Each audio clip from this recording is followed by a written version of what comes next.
Tapi ada orang lain lagi itu, kalau soal uang itu kelemahan. Benar-benar suka curi. Selalu pikirannya itu adalah duit melulu. Tapi ada orang lain lagi itu selalu nafsu. Kelemahannya dia adalah tata-tata itu bagi dia seorang laki-laki adalah wanita. Dan dia gak pernah bisa setia lama kepada pasangannya. Setiap orang itu punya the sin of sins. Kalau Tuhan itu the Lord of Lords. Tuhan di atas segala Tuhan. Raja di atas segala raja. Ada orang itu yang punya dosa di atas segala dosa. Dosa yang lain itu figuran dalam hidupnya. Tapi ada dosa yang dia tekuni. Itu dosa itu sudah betul-betul mendarah daging di dalam dia.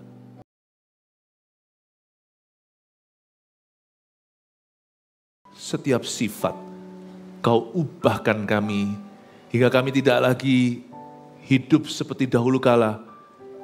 Hingga kami bisa berkata dengan iman, hidupku bukannya aku lagi, tapi Yesus hidup di dalamku. Sempurnakan iman jemaat, gambar dirimu atas gereja ini yang kau pilih. Hamba berdoa, setiap kami bertumbuh, masing-masing kami memiliki hubungan yang sangat indah dengan Tuhan Yesus. Sembunyikan hambamu di balik salibmu, pakai hambamu sebagai pembawa sabdamu. Dalam nama Tuhan Yesus, haleluya. Amin, puji Tuhan. Selamat siang, Tuhan Yesus memberkati. Silakan duduk kembali. Senang bisa berada di rumah. Kembali dari Amerika, saya langsung ke Samarinda, layani suku Dayak yang dilawat oleh Tuhan kemarin hari. Lalu besok lusa kami akan berangkat ke Papua. Tolong doakan supaya Tuhan memakai pelayanan kami. Sekalipun sebagian besar dari Anda tidak ikut pergi, yang pergi ada mission trip beberapa ratus orang yang benar-benar berkorban untuk membantu gereja-gereja di sana, GMS di situ. Tapi kalau Anda tidak pergi, tolong Anda menjadi pendoa kami, ya. Dan biarkan kami juga selalu diberikan kekuatan baru. Hari ini saya membawa firman untuk membangun hubungan, khususnya hubungan kita dengan Tuhan, relationship with God. Tahukah Anda bahwa Allah rindu punya hubungan yang sangat pribadi, sangat intim dengan anak-anaknya. Dan sepanjang hari saya berkhotbah beda-beda, kalau Anda lihat di sini, ya. Yang kedua, memulihkan hubungan yang rusak lewat pengakuan dosa. Jadi kita akan pelajari yang itu sekarang, ya. Kita buka bersama-sama di 1 Yohanes pasal pertama. 1 Yohanes pasal pertama ayat 5 sampai ayat yang ke-10. Oke, saya bacakan dulu. Allah adalah terang. Dan inilah berita yang telah kami dengar dari Dia dan yang kami sampaikan kepada kamu. Allah adalah terang dan di dalam Dia sama sekali tidak ada kegelapan. Jika kita katakan bahwa kita beroleh persekutuan dengan Dia, namun kita hidup di dalam kegelapan, kita berdusta dan kita tidak melakukan kebenaran. Tetapi jika kita hidup di dalam terang, sama seperti Dia ada di dalam terang, maka kita beroleh persekutuan seorang dengan yang lain. Dan darah Yesus anaknya itu menyucikan kita daripada segala dosa. Jika kita berkata bahwa kita tidak berdosa, maka kita menipu diri kita sendiri. Dan kebenaran tidak ada di dalam kita. Jika kita mengaku dosa kita, maka Ia adalah setia dan adil, sehingga Ia akan mengampuni segala dosa kita dan menyucikan kita dari segala kejahatan. Jika kita berkata bahwa kita tidak ada berbuat dosa, maka kita membuat Dia menjadi pendusta dan firman-Nya tidak ada di dalam kita. Kembali ke topik ibadah ini, kita akan mempelajari bagaimana hubungan itu bisa pulih. Sekalipun hubungan itu sudah rusak sama sekali, masih bisa pulih lewat pengakuan dosa. Saya akan ajarkan ini dari sisi hubungan kita dengan Allah. Pengakuan dosa harus tulus. Tapi juga ada hikmat yang kita bisa petik, yang kita bisa terapkan dalam hubungan kita dengan sesama manusia. Pernahkah Anda menegur seseorang tapi orang itu defensif terus, dia membela diri? Ya tapi kan semua orang juga melakukannya. Nggak enak. Urusan jadi rumit dan semakin panjang. Sebenarnya sesimpel I'm sorry, sebenarnya cukup berkata, sorry ya, aku nggak akan ulangi. Udah, nasi udah jadi bubur, mau diapain? Waktu kita ditegur, nggak tentu kita bisa melakukan sesuatu. Mungkin ada sesuatu yang kita bisa perbaiki. Tetapi sifat daripada teguran sendiri itu adalah supaya kita insyaf. Ya. Berubahnya nanti itu akan follow up sendiri. Kalau hati kita sadar kan pasti kita berubah. Tapi seringkali pengakuan dosa itu justru mungkin karena gengsi, atau karena masih belum merasa dirinya salah, atau bisa jadi menyalahkan orang lain juga, kita membuat prosesnya jadi kompleks. Padahal Tuhan itu gak minta kita itu apa, Tuhan itu gak minta kita janji-janji, apalagi janji palsu. Tuhan hanya minta kita agree, sepakat sama kita bahwa apa yang kita lakukan itu salah. Kalau memang kita pernah menyalahi seseorang, apalagi kalau kita berdosa terhadapnya. Tuhan ingin kita untuk sepandang. Kamu tahu nggak bahwa hal ini merugikan dirimu sendiri? Kamu bilang, ini kan nggak ada orang lain yang dirugikan. Kan aku melakukannya sendiri. Misalnya anak-anak muda, ada yang berkata jatuh dalam dosa masturbasi. Kan aku tidak melecehkan siapa-siapa. Ini kan beda dengan dosa perzinahan, pemerkosaan. Aku kan sendirian. Dan hanya dalam pikiran. Manusia itu kan punya definisinya sendiri ya. Mencuri juga, korupsi juga, orang punya alasan loh. Loh, aku kepepet. Nanti kan aku kembalikan. Ya tapi kan itu uang kan sudah ada peruntukannya. Bukan tuh itu. Ya tapi kan nanti kan aku pasti balikin. Orang itu susah ya. Manusia itu susah. Sebenarnya kalau kita mau hancur hati aja, Tuhan itu bisa pulihkan. Dan Tuhan itu bisa memulihkan kita lebih cepat daripada yang kita kira. Yang memperlambat siapa? Kita sendiri. Proses Tuhan itu sebenarnya gak serumit yang kita kira. Kita bisa buat susah kalau kita mau membuatnya jadi susah. Kita bisa membuatnya lebih sulit. Tapi kita juga bisa membuatnya lebih mudah sekalipun konsekuensinya susah. Kalau Tuhan itu menegur kita, kasih lapang dada. Tahukah Anda tidak ada jalan pintas jalan lain selain pengakuan dosa. Pengakuan dosa itu bukan mantra, sesuatu yang dibaca apalagi yang dihafalin. Pengakuan dosa itu sesuatu yang keluar dari hati orang itu. Dan kalau kita mau terbuka, Roh Kudus akan bantu. Dan hubungan yang paling rusak pun dengan Tuhan, orang yang murtad jalan, tetap bisa pulih kalau orang itu mau mengakui kesalahannya. Hubungan kita dengan sesama kita juga sama bisa pulih. Di mana ada I'm sorry setulus-tulusnya. Saya akan ajarkan pada Anda satu firman yang bisa membantu kita saat kita jatuh. Saat kita kalah. Saat kita gagal. Saat kita salah. Firman itu bukan hanya melengkapi kita saat kita benar. Saat kita berhasil. Saat kita berjaya. Tapi ketika kita itu we are in the wrong. Harus ada firman yang melengkapi kita. Firman itu bukan hanya mengurapi. Dia juga bisa memulihkan kita. Mengurapi itu kan nilai tambah. Tambah-tambahan, ditambahkan. Tapi saat kita kurang-kurangan. Saat kita sudah seolah-olah hancur lebur. Firman itu juga bisa memberi kita jalan. Untuk kita kembali ke jalan yang benar. Salah satu tugas penggembalaan itu bukan hanya menggembalakan domba saat dia di padang rumput hijau. Tapi juga saat dia di lembah. Lembah kekalahan namanya. Semoga firman ini membuat kita semuanya itu punya perlengkapan. Kalau sampai suatu hari, jangan sampai dalam nama Yesus iersan ya kan. Suatu hari kalau di sini ada yang jatuh, ada yang gagal, ada yang jatuh dalam dosa. Ingat ya firman ini, kembalilah. Saya akan tuntun Anda pelan-pelan. Ayat per ayat, sekarang ayat 5. Dan inilah berita yang telah kami dengar dari Dia. Ini berita Injil saudara. Dan yang kami sampaikan kepada kamu, Injil itu percuma hanya didengar kalau tidak dilakukan. Atau Injil itu kalau mandek di kita, stagnan, lalu kita tidak beritakan, ya Anda seorang yang diselamatkan, egois banget, kita sendirian. Orang lain juga membutuhkan.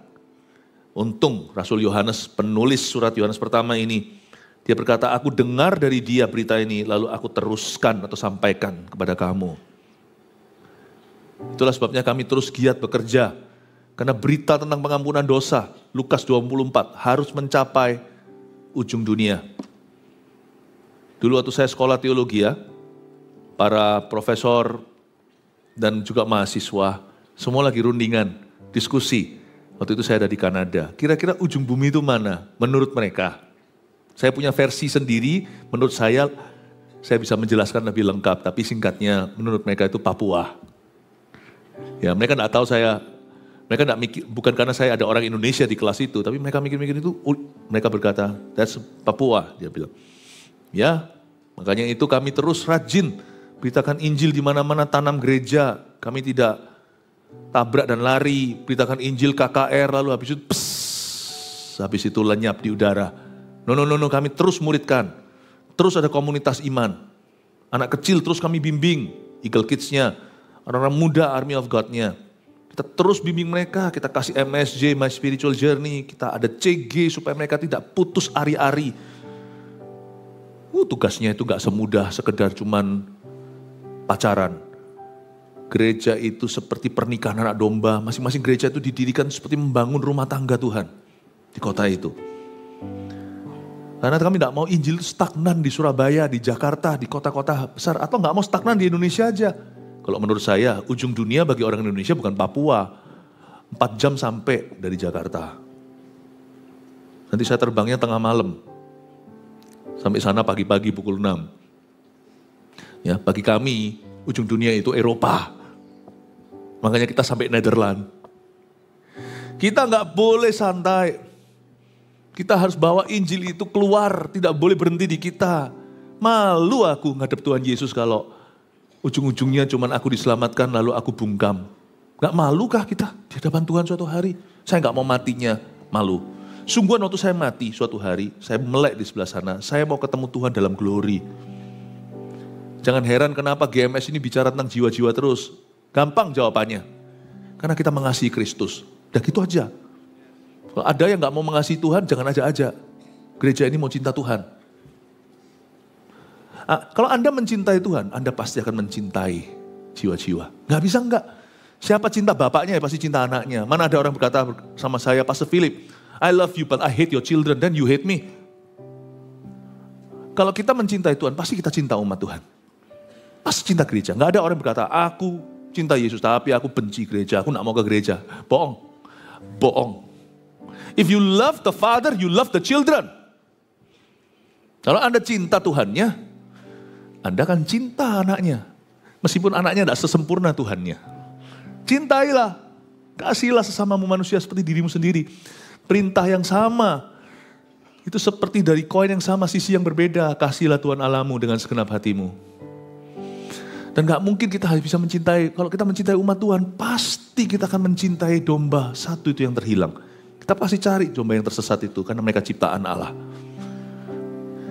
Saya ingin Anda untuk melihat dulu bahwa hubunganmu dengan Tuhan itu pasti ada korelasi yang sangat erat dengan sesamamu. Gak bisa enggak. Tuhan gak bisa kita berkata, aku maunya sama Tuhan doang. Gak mau sama orang, gak bisa. Orang yang punya masalah dengan orang biasanya punya masalah dengan Tuhan. Sungguhan. Gejala mengasihi Tuhan ada. Gejala gini.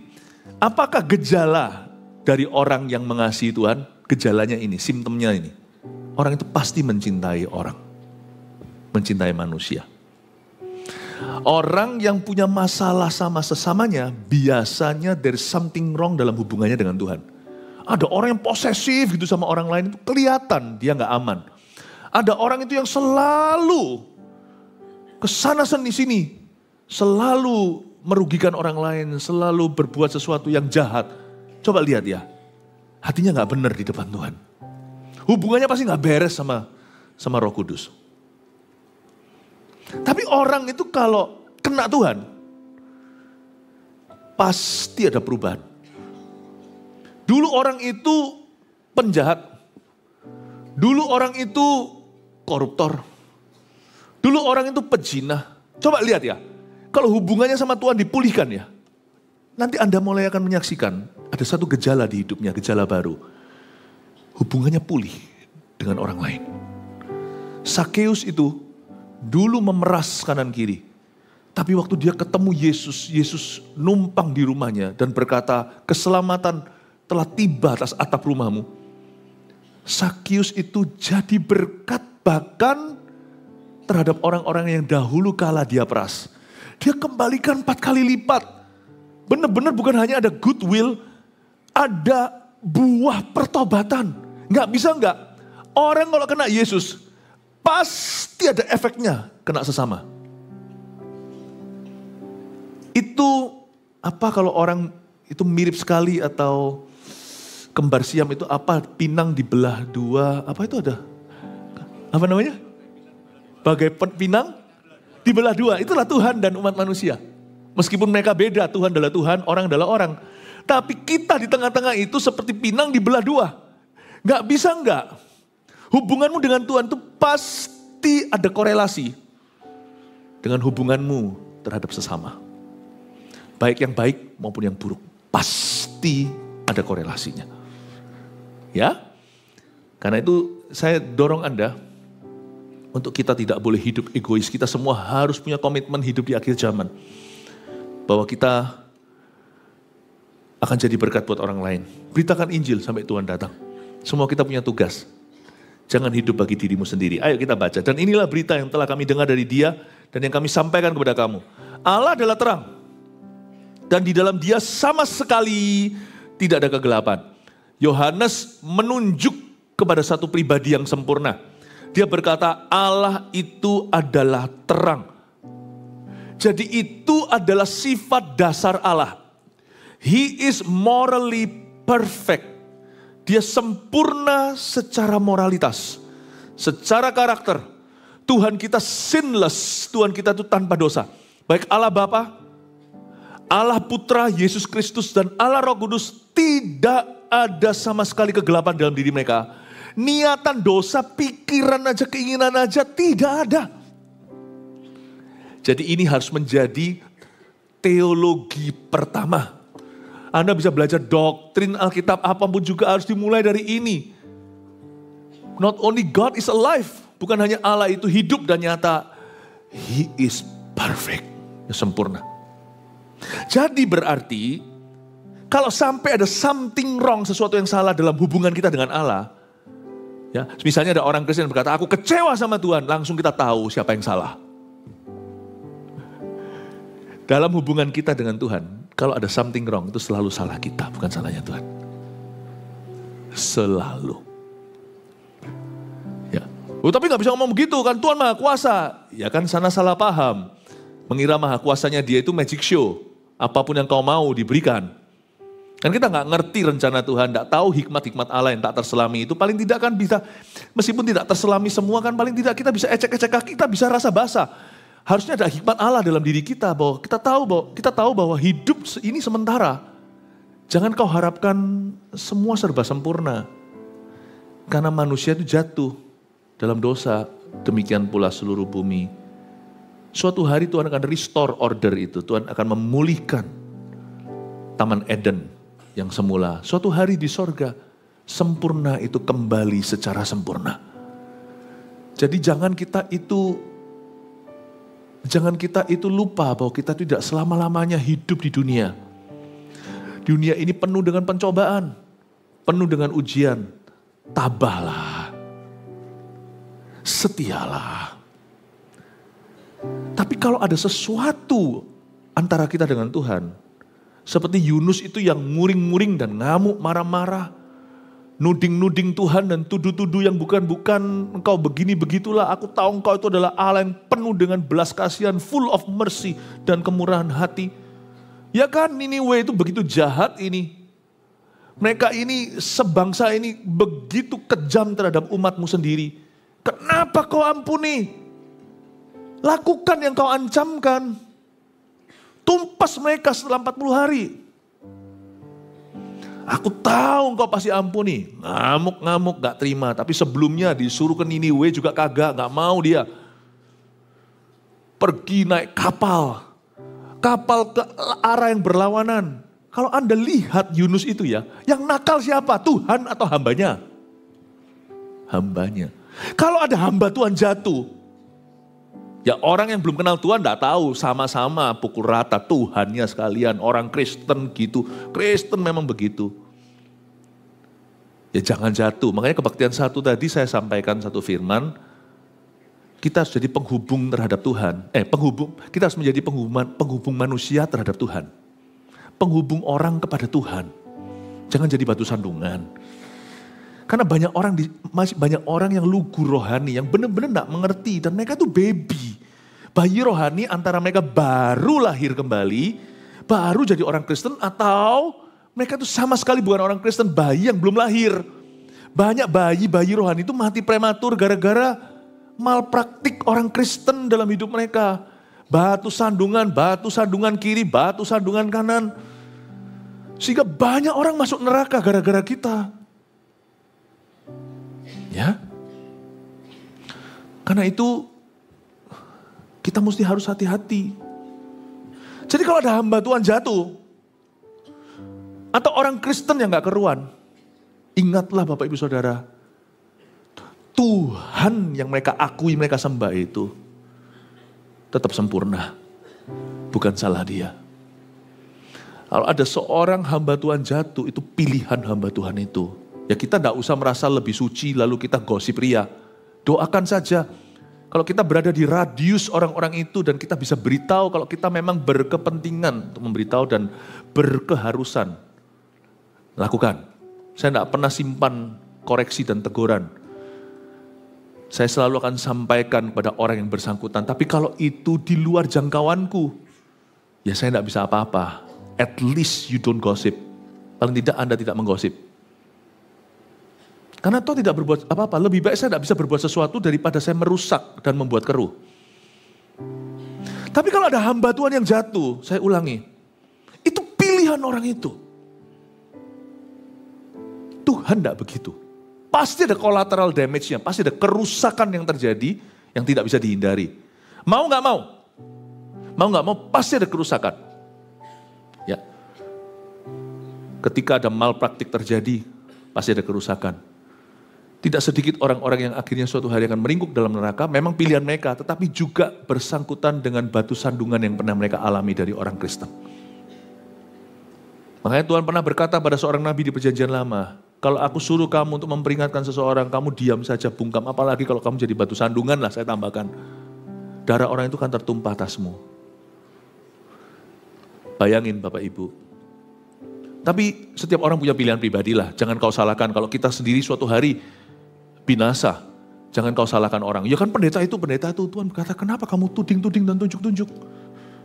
Kamu sendiri harus menjawab aku, bukankah hidupmu adalah milikmu? Hatimu adalah milikmu. Hatimu adalah keputusanmu, dan keputusan hidupmu, tanggung jawabmu. Jangan tuding. Saya bisa bayangkan nanti di akhirat, tahta putih tersebut pengadilan pasti banyak yang bantah. Karena waktu itu sudah tidak ada waktu kronos seperti jam 1, jam 2, jam 3. Waktu akan terasa singkat karena kita hidup selama-lamanya. Waktu dibangkitkan pasti akan ada orang yang protes keras. Gak fair, aku gini, karena lihat itu hambamu. Pendeta, mereka hari ini berdiri di hadapanku. Yang kukatakan enyahlah, aku gak mengenalmu. Hai kamu pembuat kejahatan sekalipun kamu bernubuat. Itu urusanku. Tapi kamu, bagaimana dengan kamu? Kamu bisa marah dan salah-salahin orang Kristen. Tapi waktu itu, kamu ambil istri temanmu. Kamu tiduri dia. Apakah itu karena pendeta itu? Atau karena mata jelalatmu? Gak bisa ngomong dia. Betul karena pendeta itu tidak urusannya. Ya tapi karena aku sudah gak percaya sama agama. Gak usah ngomong soal agama, nuranimu. Kamu ingatkan waktu itu kembalian tidak kamu kembalikan? Waktu itu kamu ingatkan tiba-tiba gimana? Lalu habis itu kamu larikan uang orang, kamu berkata aku gak punya. Padahal kamu bohong. Padahal kamu masih punya uang itu berapa miliar. Tapi kamu tidak bayarkan. Padahal orang itu punyanya bukan miliaran, punyanya hanya puluhan juta dan itu adalah biaya kuliah anaknya. Dia memang salah investkan di kamu. Dan kamu janji-janji palsu. Tapi kamu larikan uang orang itu, apakah itu karena pendeta A? Bukankah itu terjadinya sudah kamu tidak ke gereja? Dan kamu tahu itu salah kan, waktu hari itu kamu diberitahu, mana kembalikan uangku Pak, sambil nangis-nangis itu janda. Ini uang anakku, uang susu. Waduh Bu, tidak ada, aku tidak punya duitnya. Padahal masih ada miliaran.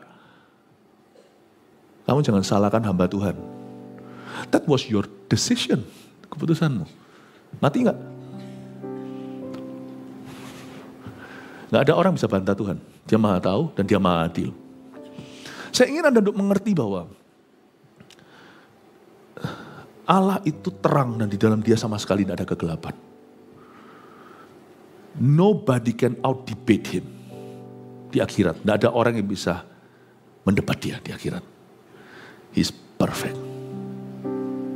In knowledge, pengetahuan, dalam kasih, dalam penghakiman, di dalam kebenaran, dalam moralitas, dalam hikmatnya dan kepandaian. Dan Anda harus tahu satu hal, kalau sampai ada sesuatu yang salah dalam hubungan kita dengan manusia, itu tidak pernah salah Tuhan.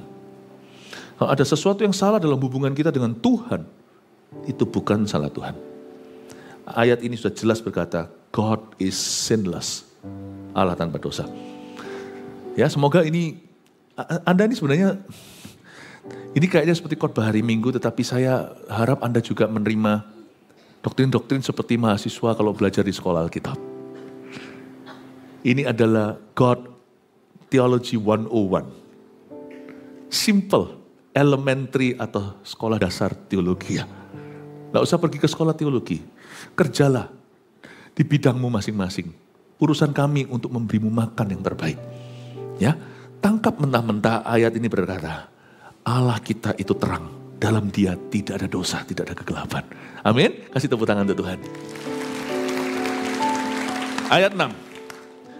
Jika kita katakan bahwa kita beroleh persekutuan dengan dia, namun kita hidup di dalam kegelapan, kita berdusta dan kita tidak melakukan kebenaran. Saya bahas ya ayat 6 ya. Ternyata ada pula orang-orang yang ngaku-ngaku bahwa dia itu boleh persekutuan dengan dia. Artinya mereka boleh ngaku apa aja. At least minimalis mereka mengaku dirinya Kristen.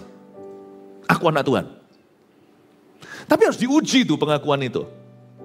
Karena Tuhan tahu siapa miliknya. Dan demikian berarti ayat itu pinang dibelah dua. Tuhan juga tahu siapa yang pura-pura. Kristen KTP itu banyak. Jika kita katakan, pakai kata jika itu berarti diuji dulu. Ini Rasul Yohanes loh. Ini Rasul Yohanes udah umur 890 waktu tulis surat ini. Dia bilang, tolong diuji ya. Yang Kristen sejati mana yang bukan. Jangan hakimi orang lain dulu. Jangan cari balok di mata sesamamu. Selumbar di mata sendiri keluarkan. Jika kita katakan bahwa kita beroleh persekutuan dengan dia, bahkan kita boleh ngaku-ngaku kita adalah hamba Tuhan. Pelayan Tuhan lah, whatever. Namun kalau kita masih hidup di dalam kegelapan, dia tidak bilang soal pengakuan, dia bilang tentang kehidupan. The true test, ujian sesungguhnya itu in your life. Di dalam hidupmu, bahkan bukan in your ministry. Bahwa kita beroleh persekutuan dengan dia, namun kita hidup dalam kegelapan, dalam bahasa Inggrisnya, and yet we walk in darkness. Bukan hidup, tapi jalan dalam gelap.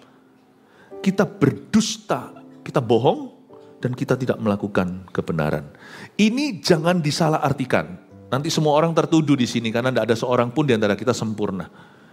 Ayat ini bukan bicara tentang mereka orang Kristen yang tulen, yang sejati, namun masih bergumul dengan kelemahan karakter mereka. Atau bahkan yang masih jatuh bangun dalam dosa dan kebiasaan buruk mereka. Mereka berusaha gitu loh. Mereka berusaha tapi belum bisa. Tapi ini adalah tipe orang yang tekun dalam satu dosa, dua dosa. Pokoknya bagi orang itu dalam bahasa Inggrisnya the sin of sins. Setiap kita itu punya sin of sins. Oke? Ada orang tertentu tuh ngamukannya. Itu emosian, gebrak meja. Ya memang itu kelemahannya dia. Orangnya memang emosian. Kemana-mana berantem sama orang. Kadang-kadang gelut sungguhan. Tapi ada orang tertentu yang memang bawaannya sabar. Bahkan dia pun dikasih nama sabar sama papa mamanya, jadi Pak Sabar. Ya. Jadi itu gak masalah. Tapi orang ini, satunya ini selalu kepahitan. Dimulai dari orang minder yang itu ngamuan tapi gak kepahitan. Habis ngamuk dia lupa, tadi marah sama siapa? Gak tahu tuh siapa tadi. Dia bukan pendendam. Ya, tapi suka gebukan, suka berantem. Tapi yang satunya ini gak pernah berantem sama siapa, tapi kepahitan dan simpan.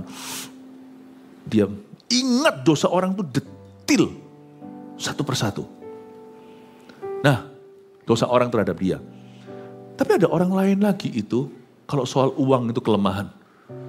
Benar-benar suka curi. Selalu pikirannya itu adalah duit melulu. Tapi ada orang lain lagi itu selalu nafsu. Kelemahannya dia adalah tata-tata itu bagi dia seorang laki-laki adalah wanita. Dan dia gak pernah bisa setia lama kepada pasangannya. Setiap orang itu punya the sin of sins. Kalau Tuhan itu the Lord of Lords. Tuhan di atas segala Tuhan. Raja di atas segala raja. Ada orang itu yang punya dosa di atas segala dosa. Dosa yang lain itu figuran dalam hidupnya. Tapi ada dosa yang dia tekuni. Itu dosa itu sudah betul-betul mendarah daging di dalam dia. Tiap orang ada itu. Dan dosa ini yang dimaksudkan, kita harus waspadai. Kalau dosa tersebut kita tekuni, kita tidak mau bertobat, dan kita benar-benar melawannya dengan iman. Kalau perlu kita minta bala bantuan tolong dari saudara seiman. Dosa yang kita tekuni, ini yang disebut sebagai hidup dalam kegelapan. Dan membuat kita akhirnya berdusta status Kristennya. Dosa yang paling buruk itu apa? Bukan jenis dosanya, jenis dosa itu beda-beda. Tak pikir-pikir lagi, harusnya dosa Adam dan Hawa itu bukan yang terburuk ya kan? Dia itu apa sih? Dia ngambil buah dari pohon yang dilarang Tuhan. Adam tidak selingkuh, emangnya dia mau selingkuh sama siapa? Jerapah dan gajah. Dia tidak membunuh itu baru turun nanti di bawah komplikasi dosa ayahnya. Guru kencing berdiri, murid kencing berlari. Adam hanya tidak patuh, Kain membunuh. Dosa itu bukan tambah-tambahannya. 1 ditambah 1 sama dengan 2, tidak. Dosa itu selalu compound. Kalau matematika, kali-kalian. Jadi jangan main-main dengan kompromi kecil. Karena sampai keturunan itu sudah beda. Benar beda. Kita di sini cuma kepahitan sama orang Kristen, bawa ateis semua. Tidak ada namanya itu naik kelas dalam dosa. Yang ada hanyalah jatuh dalam jurang yang lebih dalam. Karena itu kalau Anda lihat, dosanya Kain itu apa sih? Dosanya Adam itu apa sih? So, Bapak Ibu, dosa itu bukan jenisnya yang terutama. Bukan jenisnya. Kita hidup dalam gelap, kita tidak melakukan benar. Dosa itu bukan jenisnya yang paling parah. Tahu nggak dosa paling parah itu apa? Saya kasih hikmatnya. Anda boleh mencatatnya. Dosa yang kau sembunyikan secara sengaja. Itu dosa yang paling parah. Bahasa Inggrisnya hidden sins. Itu dosa yang membuat kita layak dapat gelar kau hidup dalam kegelapan. Mending saya jadi orang yang lemah dan gagal terusan, tapi saya teriak, tolong SOS 911. Saya ngomong sama teman, bantu aku jatuh bangun di dosa ini, daripada kita bertindak seolah-olah tidak terjadi apa-apa, dan kita lama-lama dari remorseful atau perasaan malu akan dosa itu lama-lama jadi kapalan, lama-lama jadi biasa dan profesional.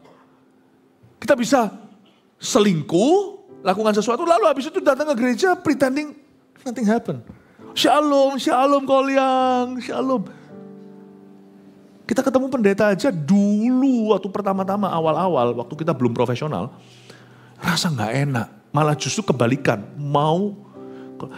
rasanya gak kepingin ke gereja dan mau lari dari Tuhan. Rasanya itu ya sama buruknya sebenarnya. Cara terbaik untuk memulihkan sesuatu itu menghadapinya. Dan cara terbaik untuk memulihkan hubungan yang rusak dengan Tuhan adalah mengakui dosa itu dan meninggalkannya. Jangan mau kita dibisiki sama setan, kamu gak mungkin bisa. Bisa gak bisa itu nanti urusan Roh Kudus. Roh Kudus akan menolongmu. Dia memberimu kekuatan.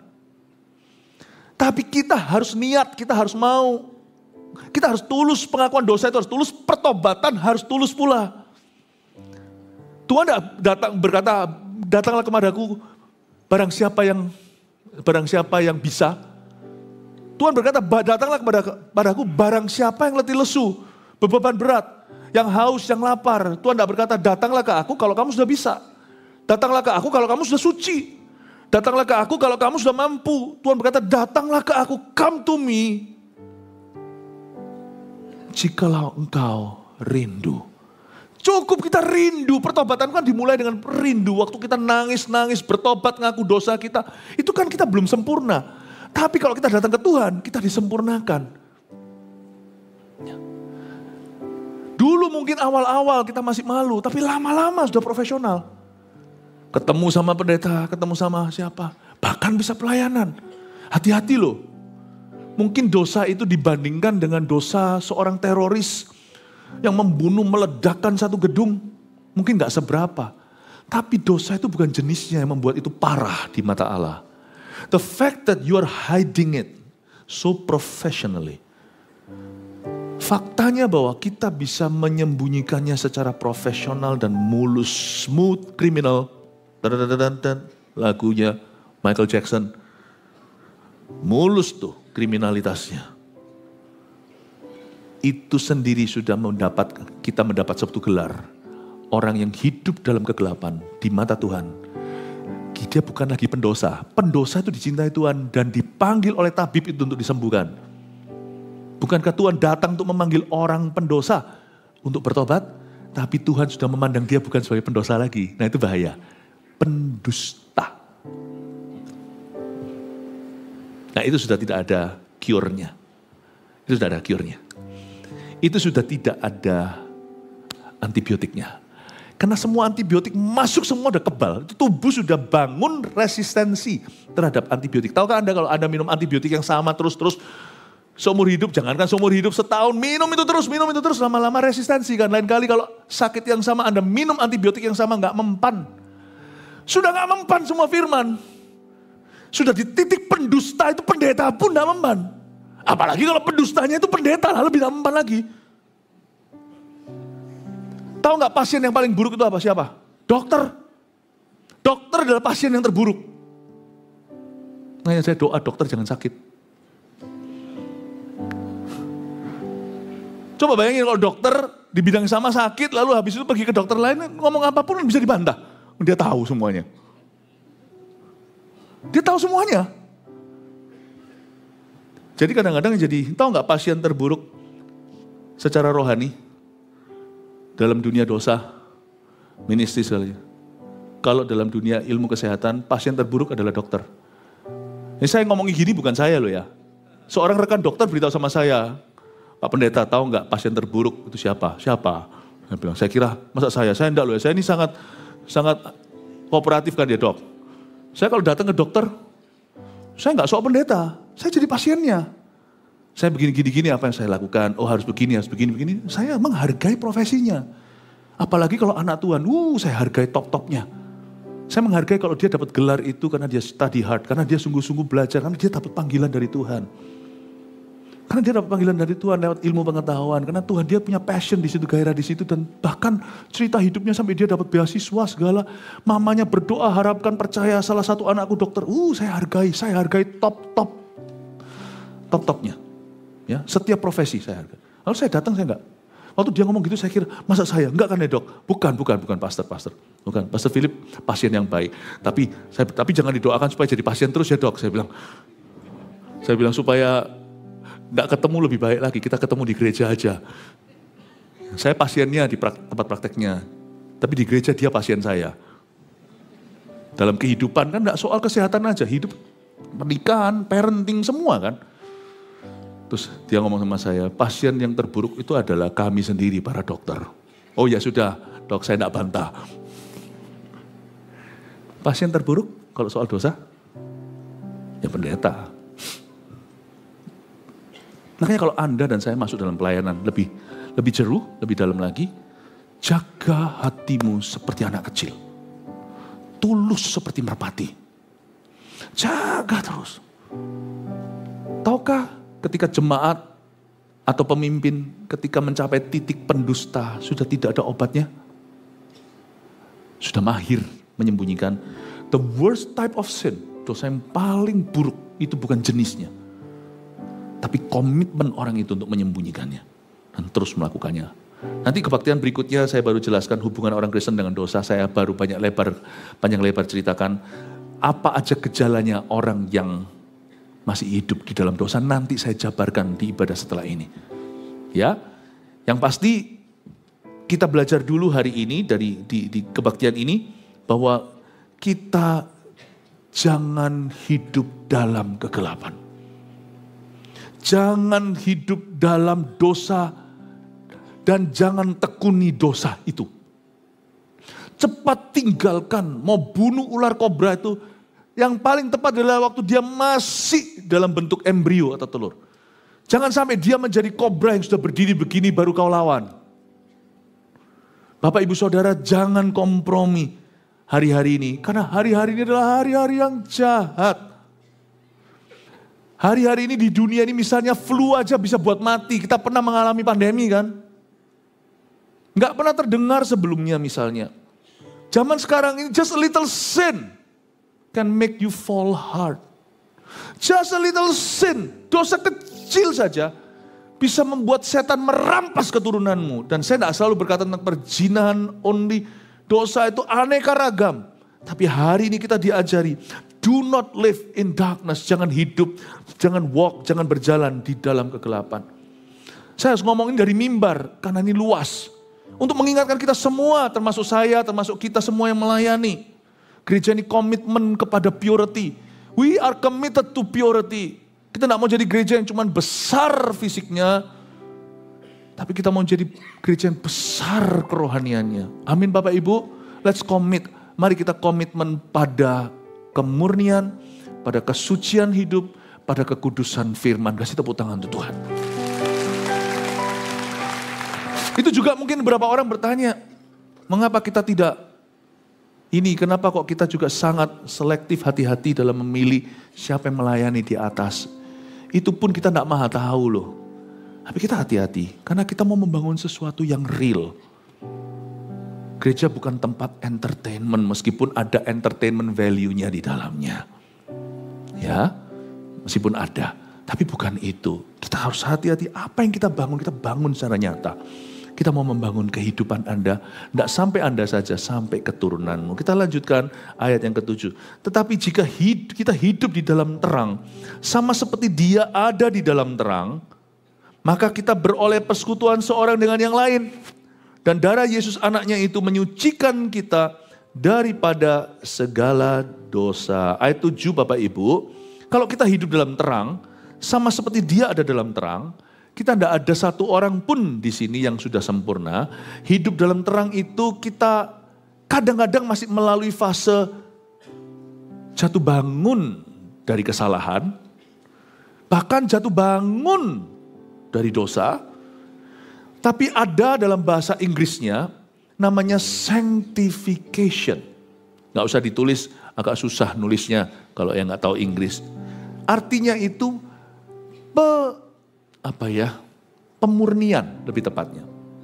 Suci kudus itu sudah dibeli dengan darah Kristus. Waktu kita percaya Yesus itu kita nggak setengah kudus loh ya.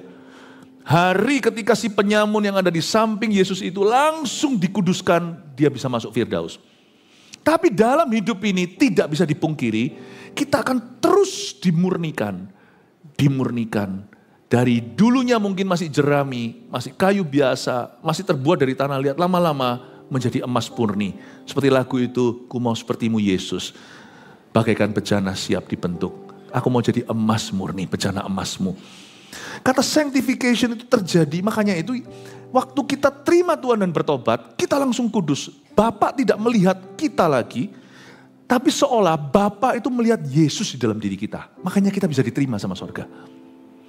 Yesus itu ganti tempat sama kita, di Kalvari itu tempat kita. Dia lemah supaya kita jadi kuat. Dia miskin supaya kita menjadi kaya. Yang saya maksudkan di sini bukan secara materi. Tapi kita menjadi kaya sorgawi. Yesus itu tukar tempat sama kita. Jadi sekarang Bapa itu lihat Yesus di dalam kita. Jadi kita bukan setengah kudus. Tapi hidup dalam terang itu ada story, ada ceritanya. Kita akan semakin dimurnikan. Makanya yang disebut progresif itu bukan Tuhannya. Kalau ada pengajaran yang mengajarkan bahwa Injil, Yesus, Injil, the gospel itu progresif, itu salah. Yesus itu sudah final. Bahkan sebelum dunia dijadikan, dia sudah anak Allah. Pada mulanya adalah firman, Yohanes pasal 1. Sama author penulisnya dengan surat Yohanes ini, yaitu Rasul Yohanes tersebut. Rasul yang paling, murid yang paling dikasih Yesus. Pada mulanya adalah firman, firman itu bersama dengan Allah. Firman itu adalah Allah, final, titik, bukan koma. Bukan titik koma malah juga. Tuhan sudah final. Loh kok Tuhan berkembang? Tuhan tidak develop lagi, He's perfect. Yang perlu progresif itu kita.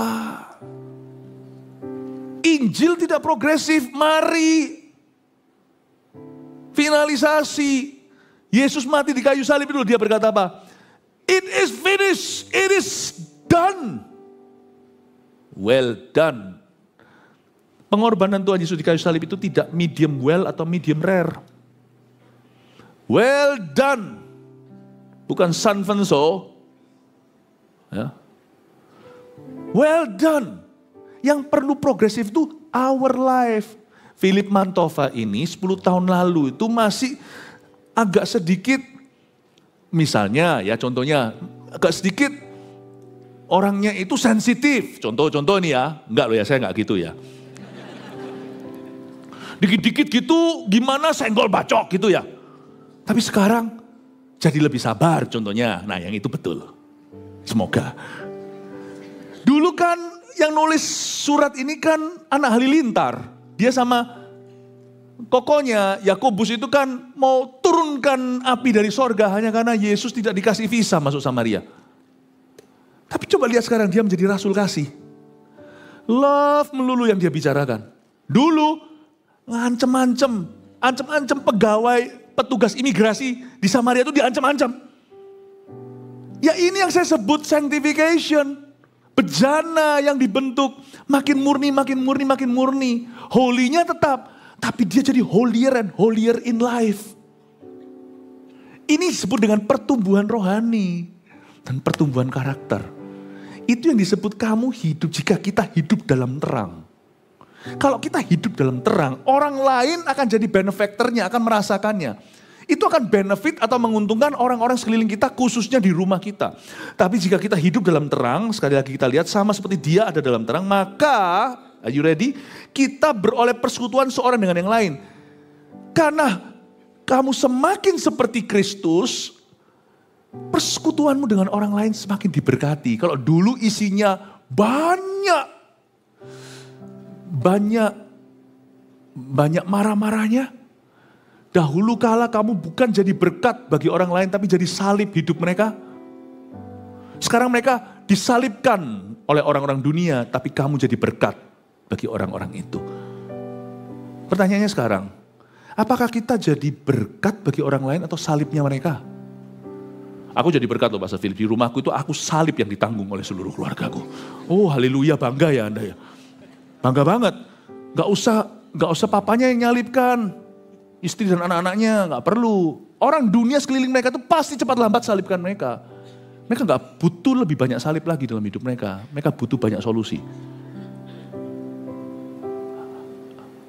Gara-gara aku, banyak orang Kristen jadi semakin mulia. Benar, ya mereka harus ngampuni aku. Mereka harus, lebih baik jadi pengajar umat aja. Latihan mereka dari dunia. Dunia akan menyalibkan mereka. Saudara seiman jangan saling menyalibkan, saling menajamkan. Saling menajamkan bukan saling menyalibkan. Are you okay? Jangan takut, gini aja tidak membuat kamu harusnya give up. Ayo saya dorong kamu untuk maju dalam Tuhan. Jangan quit pelayanan. Oh ya, itu. Anda tidak menyalibkan orang itu. Anda mempertajam dia. Besi menajamkan besi, manusia menajamkan manusia. Semoga saya tidak pernah jadi salib bagi Anda. Ya, semoga. Anda punya barber, saya datang potong rambut saya lari, nggak bayar. Pendeta kok kayak begitu. Ya kan? Aku ampuni dia, memang dia bertumbuh, tapi saya berdosa. Jangan, jadilah berkat buat orang lain. Apa yang bisa saya doakan untuk usaha Anda? Wih, kok ada orang peduli ya? Aku lagi bangkrut, semua orang meninggalkanku. Teman-teman yang dulu kukira sahabat, semua lenyap waktu aku gak punya apa-apa. Thank you ya Ko. Kamu tetap berdiri di sisi kami dan percaya dan mendoakan untuk kebangkitan kami. Jadilah kayak gitu. Itu persekutuan dengan sesama. Akibat kamu hidup dalam terang, kita beroleh persekutuan seorang dengan yang lain. Dan darah Yesus anaknya itu menyucikan kita daripada segala dosa. Upaya kita bisa menjadi berkat dalam persekutuan kita dengan manusia. Karena ada korelasi hubungan yang erat antara hubungan kita dengan Tuhan dan hubungan kita dengan manusia. Dosa tidak boleh mendominasi hidupmu dan hatimu dan pikiranmu. Dosa tidak boleh. Darah anaknya harus menyucikan kita daripada segala dosa. Tidak boleh dosa. Karena kalau kita berdosa dalam hati kita, pasti cepat lambat, lebih cepat dari lambat, kita akan mendosai sesama kita. Kalau orang itu berdosa terhadap Tuhan, dia cepat lambat, dia akan berdosa terhadap sesamanya. Pasti 100%. Karena membuat kita tidak berdosa terhadap sesama kita. Gigi tidak ganti gigi, mata tidak ganti mata. Saya tidak membalas sekalipun saya mampu, sekalipun saya sanggup, mungkin saya lebih kuat. Kalau saya tidak balas, itu kan karena Yesus. Karena Yesus berkata, sebagaimana aku mengampunimu, ampunilah orang lain. Doa Bapa kami kan juga berkata begitu. Ampunilah dosa kami seperti kami mengampuni yang berdosa kepada kami. Lalu ditambahi lagi di kitab Injil. Sebab barang siapa mengampuni sesamanya, Tuhan mengampuni dosanya. Kalau saya tidak membalas misalnya, saya orang kuat, lalu saya bisa berbuat jahat. Saya tidak lakukan itu karena takut akan Tuhan.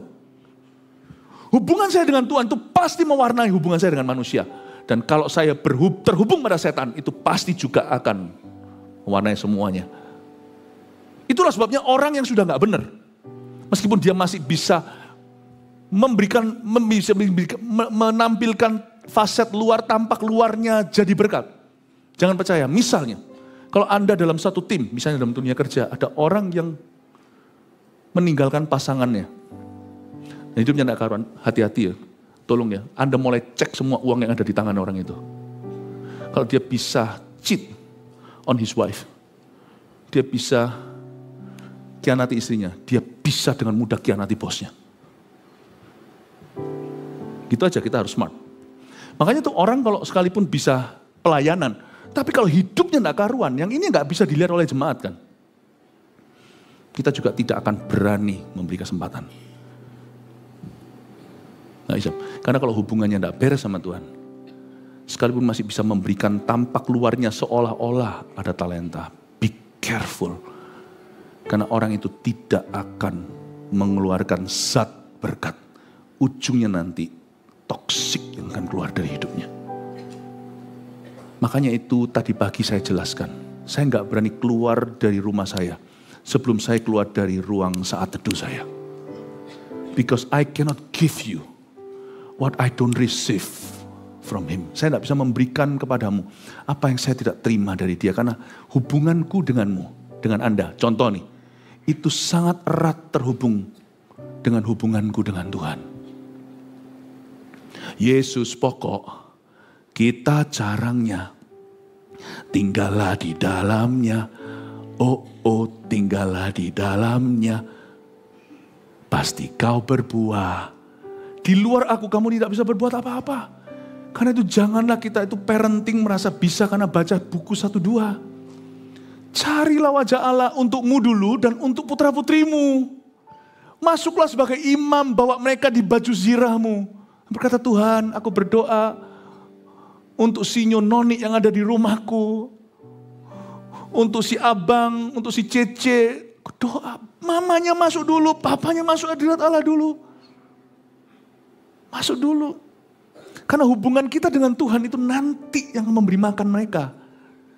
Hubungan kita dengan Tuhan itu akan memberkati mereka melalui kita. Amin Bapak Ibu. Kita bukan sumbernya, Tuhanlah sumbernya. Coba kita lihat ayat 8. Jika kita berkata bahwa kita tidak berdosa, maka kita menipu diri kita sendiri dan kebenaran tidak ada dalam kita. Jika kita mengaku dosa kita, maka ia adalah setia dan adil, sehingga ia akan mengampuni segala dosa kita dan menyucikan kita dari segala kejahatan. Ayat 8 saya jelaskan dulu. Kalau kita bilang kita nggak dosa, kita bohong dan kebenaran nggak ada dalam diri kita. Sebenarnya ayat 8 ini kurang realistis, sekilas. Mana ada sih orang sekarang itu yang berani ngaku, aku nggak pernah dosa? Kenapa Yohanes tulis sesuatu yang nggak realistis? Jika kita berkata bahwa kita tidak berdosa, ayo coba ya, saya tanya di sini, saya tes ini.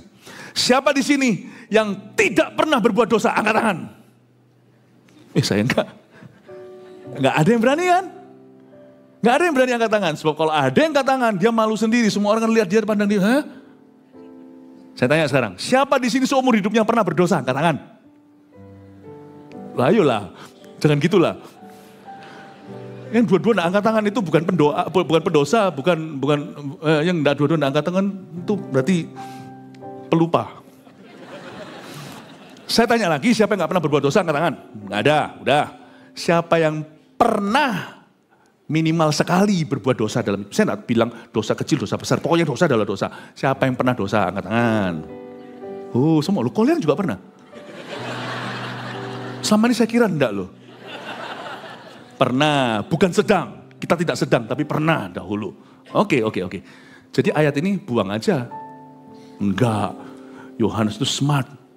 Kakek umur 80-90 penuh Roh Kudus diilhami untuk menulis firman. Dia tahu hati Tuhan. Kalau ngomong vulgar, aku gak pernah berdosa, gak ada yang berani. Tapi pernah enggak Anda? Ada orang lihat, misalnya Anda menangkap basah seseorang. Kena tuh, ya. Kenapa kamu lakukan ini? Pak, semua orang melakukannya. Ayo. Ketangkep, nyontek. Semua melakukannya, kenapa hanya aku yang dihukum? Nah itu loh, ini gak tulus pengakuannya.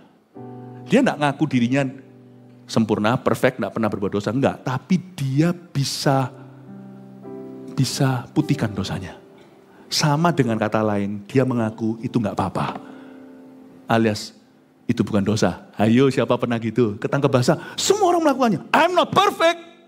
Pastor Philip suruh ngampuni sampai kapan? Aku juga manusia. Waduh. Kalau saya digituin, saya tinggal tanya. Jangan bantah. Berarti oke ya, benci ya? Ya enggak oke lah, kamu maunya apa? Disuruh jangan, kok disuruh jangan? Aku loh cuman orang, aku nih hanya darah dan daging, tau enggak? Ya sudah, sana bencio. Loh ya jangan gitu toh, lo maunya gimana? Ya yang ini orang yang ngaku dia enggak pernah dosa itu ya gitu. I'm just a human being, I'm not perfect, oke? Apalagi kalau sekarang misalnya LGBTQ, I was born that way. Aku lahir sudah begitu. Dari zaman aku paling ingat ya masih kecil ya, memang aku sudah gay. Wah ya sudah.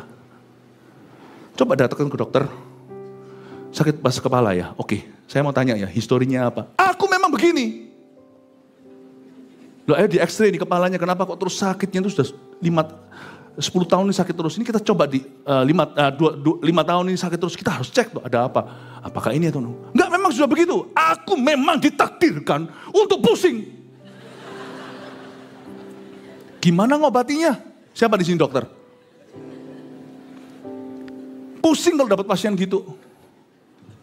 Jika kita berkata kita tidak pernah berdosa, kita menipu diri, kebenaran gak ada di dalam kita. Orang gini gak bisa pulih, bukan karena Tuhan tidak bisa pulihkan. Karena dia tidak mengakui kebutuhannya untuk dipulihkan. Amin Bapak Ibu. Mana ada sih? Mana ada hubungan yang gak ada kata I'm sorry-nya? Ada, satu hubungan, tapi satu arah. Tuhan gak pernah butuh berkata I'm sorry. Selain itu, sisanya semua manusia pasti terhadap Tuhan atau terhadap sesama, kita perlu kata sorry ya. Makanya itu di sini dikatakan di ayat 9, jika kita mengaku dosa kita, ngakulah, maka ia adalah setia dan adil. Tuhan tuh enggak jual mahal kok. Sehingga Tuhan itu cengli banget, Tuhan itu cengli sekali. Maka ia akan mengampuni segala dosa kita dan menyucikan kita dari segala kejahatan. Kata mengakui dosa kita itu dalam bahasa Inggrisnya present tense, bukan past tense. Dulu aku pernah ngaku, dulu waktu terima Yesus 20 tahun lalu, bukan. Kata mengaku dosa itu sanctification, pemurnian. Sekalipun kita pernah mengakui sekali dosa kita, seluruh dosa hidup kita selama-lamanya, kita berkata Tuhan jadikan aku anakku, betul. Tapi dalam perjalanannya Bapak Ibu, kalau Anda salah, Anda juga perlu berkata sorry dan mengaku dosa di hadapan Tuhan. Anda lihat cincin saya? Ini cincin kawin. Saya 25 tahun menikah dengan istri saya, ini ke tahun ke-26. Oke? Dan sepanjang perjalanan pernikahan kami, waktu kami menikah hari itu, bulan Agustus 99, waktu menikah, saya tahu suka duka. Kaya, miskin, sehat, sakit, saya menyenangkan atau menyebalkan, dan sebaliknya, we stay married. Gak perlu kata I'm sorry lagi, kalau memang nyalahi, tetap stay married, husband and wife. Tapi kalau pernikahan itu mau langgeng, kalau suatu hari saya yang salah, misalnya saya ngomong sesuatu yang kasar terhadap istri saya, misalnya, lalu akhirnya istri saya terluka dan saya sadar saya salah, tapi saking gengsinya, gitu aja loh. Yang penting pokoknya hubungan kita ini sudah aman. Kita kan sudah suami dan istri, sudah saling pengertian lah. Udahlah, coba bayangin hubungan itu betapa hambarnya. Dan luka itu tak akan pernah tertutup, melainkan selalu ternganga. Kalau tidak ada perminta maafan yang tulus dari yang menyalahi. Saya perlu kalau saya salah, saya akan ngomong sama istri saya yang, sorry ya, tadi aku ngomongnya agak keras. Misalnya, ini enggak kejadian sungguhan. Hubungan kami jarang sekali kami bertengkar. Lalu saya sorry ya. Oke, baru. Sorry itu enggak mengubah status, enggak menambahi, mengurangi pernikahan kami. Tapi itu memulihkan hubungan kami yang renggang akibat suatu korsleting yang terjadi. Dengan Tuhan juga sama. Kalau Anda berbuat sesuatu yang salah, atau nyalai seseorang, orang lain, ingatlah apa yang kau salahi orang lain itu, kau salahi Tuhanmu.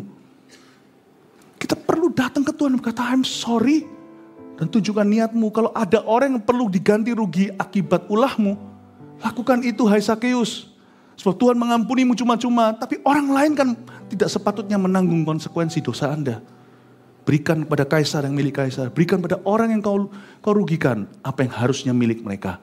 Permintaan maafan kek, atau ganti rugi kek, atau sesuatu kek. Tuhan tidak minta karena Tuhan sudah jadi domba sembelian.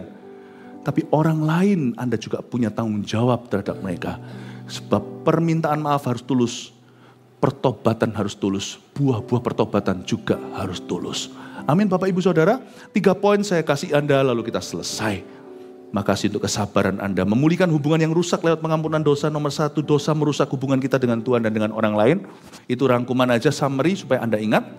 Ya, dosa memang merusak hubungan kita dengan sesama. Jadi jangan Anda anggap enteng. Kalau kita hari ini salah di depan Tuhan gak apa-apa, asal istri gak tahu, atau asal suami gak tahu, asal anak gak tahu. Cannot. Anda itu manusia roh. Manusia roh itu tahu apa? Manusia roh itu kayak air. Dosa itu menggoncang. Ini kan bisa di vacuum toh. Ya, ini kan karpet ya. Ya. Ini kan dosa itu menggoncang. Anda setiap kali ada dosa itu goncang. Jangan berkata asal mereka gak tahu. Pasti keciprat anak-anaknya.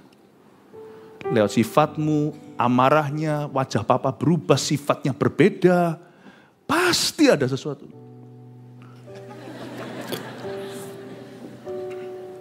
Tidak bisa Anda simpan. Coba beli ikan di pasar, buat busuk. Simpan setahun di luar kulkas, kulkas aja busuk. Kasih parfum setelah itu. Tutup pakai baju. Keluar tuh bau. You cannot hide your sin because your sin will show itself. Itulah sifatnya dosa. Sifat dosa itu sifat setan. Setan itu selalu narsis. Dia itu selalu ingin tampil. Pasti dia demonstrasi. Pasti. Basah semua sekarang tangan saya. Di mana ada dosa nanti basah seluruh hidupnya. Tiba-tiba gak tahu kenapa keluarga gak harmonis. Berhenti penyertaan Allah. Tandus tempat kerjanya. Pasti ada sesuatu. You cannot hide it. 2. Ada korelasi erat antara hubungan kita dengan Tuhan dan dengan sesama kita. Itu sudah tahu, dicatat aja. 3, pengakuan dosa yang tulus tanpa pembenaran diri adalah jalan menuju pulih. Kalau salah, gak usah pembenaran. Termasuk praktekan ini terhadap orang. Misalnya kalau Anda tahu ada suatu kesalahan, gak usah begini, aku sorry ya, tapi, no tapi. Orang salah kok bisa bela diri. Malah ada orang itu sudah salah, bisa salahin orang lain. Tapi kamu ya kayak gitu loh. Udah salah masih bisa menuding orang lain. Itu memang kita ini, semua kita itu benar-benar punya bakat alam jadi pengacara atas diri sendiri. When you are wrong in the wrong, forget other people's wrong. Itu nanti urusan Tuhan di lain hari. Kalau Anda dan saya ada porsi salah terhadap sesama ini, gak ngomong sama Tuhan saja. Kalau Anda minta maaf, kita minta maaf. Jangan pakai tapi. Sorry tapi. Entah excuse alasan seputarnya atau Anda bahkan bisa nyalakan. Tapi kamu ya jangan kasar dong. Jangan lakukan itu. Karena itu akan membuat hubunganmu semakin komplikasi.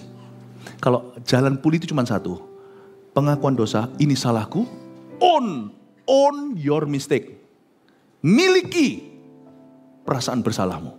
Miliki itu, bukan menikmatinya. Miliki kesalahanmu. Miliki, taruh labelmu. Ini aku, yes ini aku. Sorry ya, aku tidak ulangi. Sorry aku merugikan kamu. Titik, bukan koma. Jangan gini juga ya, ini pengakuan dosa tapi spiritnya salah. Sorry. Ya udah memang aku gitu. Maaf ya. Sorry, udah. Apa-apaan sih? If you're sorry, if you say sorry, then you should be sorry. Paham maksud saya bahasa Inggrisnya? Kalau Anda berkata maaf ya, maaf itu harus dalam spiritmu. Sorry. Bukan sorry, memang aku gitu. Mau apa lo? Orang salah itu tidak nantang. Orang salah itu tidak menunjuk orang lain. Orang salah itu tidak menyalahkan. Kalau kita bisa begitu, banyak pernikahan tidak akan jadi cerai. Banyak anak tidak akan jadi liar. Mereka tidak akan jadi orang memberontak, cari perhatian di masyarakat, melakukan sesuatu yang merugikan dirinya sendiri. Kalau kita bisa rendah hati. Semoga ini akan menjadi bekal buat kita, di mana kadang-kadang kalau kita berada di titik bawah. Tuhan memberkati. God bless you. Mari kita semua bangkit berdiri. Haleluya. Kami berjanji mulai hari ini kami akan menjadi gentleman. Untuk problem kami, kesalahan kami. Kami tidak akan menjadi orang yang lari, pungkiri, dan juga yang beralasan 1001 dalih. Tapi kami tidak mau jatuh dalam kesalahan bolak-balik. Biarkan jemaat ini kau berkati dengan kebenaran demi kebenaran. Jadikan kami ya Tuhan pahlawanmu yang maju dalam kemenangan demi kemenangan. Baik di dunia kerja, di home front yaitu di rumah tangga, di keluarga kami. Dan juga tentunya dalam gereja, dalam ministry. Jadikan setiap domba-dombamu ini ya Tuhan Yesus, orang-orang kudusmu, sanctify terus. Ya Tuhan Yesus menjadi orang-orang kenamaan, anak cucu mereka diberkati. Mari terima berkat Tuhan, terimalah berkat dari Allah Bapa, Putra Roh Kudus. Dialah Allah Abraham, Ishak, Yakub, turun-temurun memberkatimu, keturunanmu, memberkati pekerjaanmu, profesimu, memberkati pelayananmu dan rumah tanggamu. Pulanglah membawa kemenangan dan janji Tuhan. Dalam nama Yesus, haleluya, amin. Love you.